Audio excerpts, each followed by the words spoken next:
Hello again. Some eagle-eyed viewers may note that the filter is almost ready for water pressure testing. This is my Epic filter, but that will be carried out as soon as I am able to. But this video is not about water testing the Epic filter. I'm going to try and explain why only a single brush box and a single EMAT cartridge block can produce absolutely crystal clear conditions in my fish pond. Now, before I start off, I should explain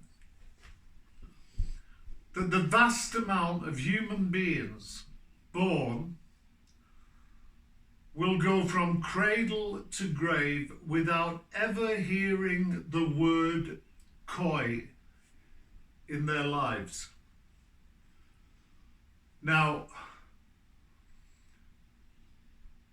the people who do know about koi, the enthusiasts, also know about pond filtration systems. Now, the subject of pond filtration is minute in the overall shape of things. It's not that big a business. But coming on to explain as to why these two simple items produce amazing water quality permanently, I'll try to explain. Firstly, the much maligned filter brush. And as far as I know, this Japanese invention is the only invention that's been made to catch, trap, and discharge particles that come in to a box. The fronds of the much maligned filter brush are made from crimped polypropylene strands. Now, depending on the flow rate that's applied, and I'm using a horizontal flow pattern, these fronds on the brushes are designed to trap, catch, and hold some of the debris that comes in from the pond itself. Now, this is, if you like, a pre-filter stage, but it does the job very well. However, if I lift it out and show you the box, you can see some daylight through it. So, it does not trap and catch all the debris, far from it. And some of it will be allowed to pass through. However, large items such as leaves, twigs,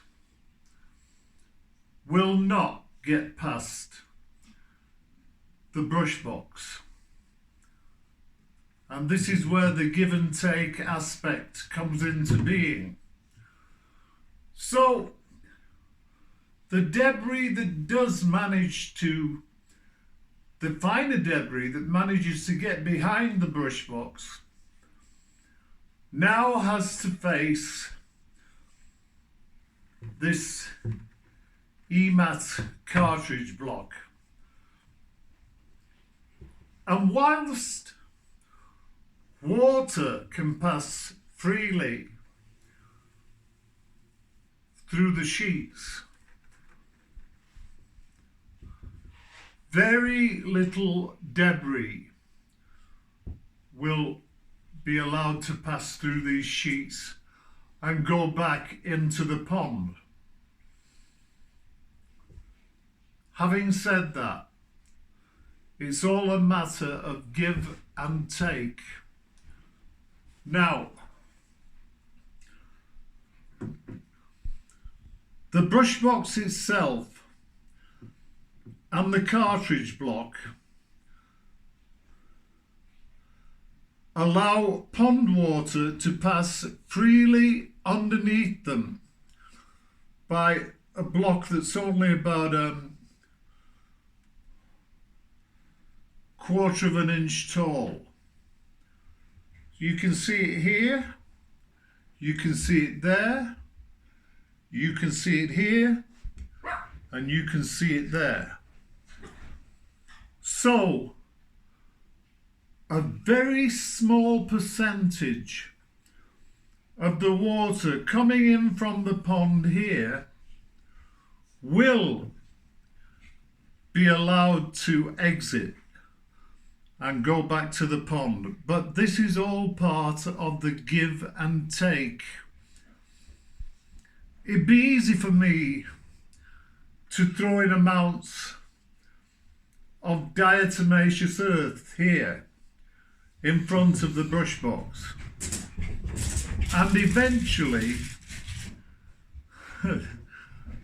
this diatomaceous earth would prevent even water from passing through, but that's not what the aim is.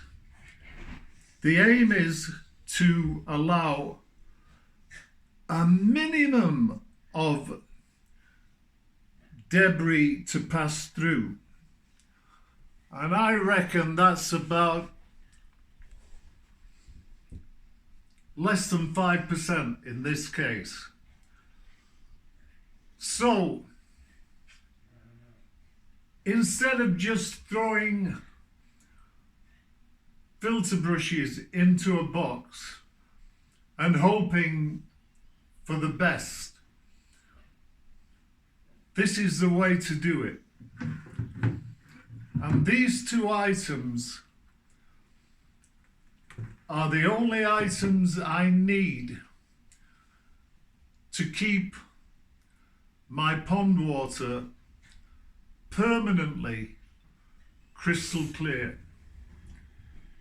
I hope I have managed to explain this to you.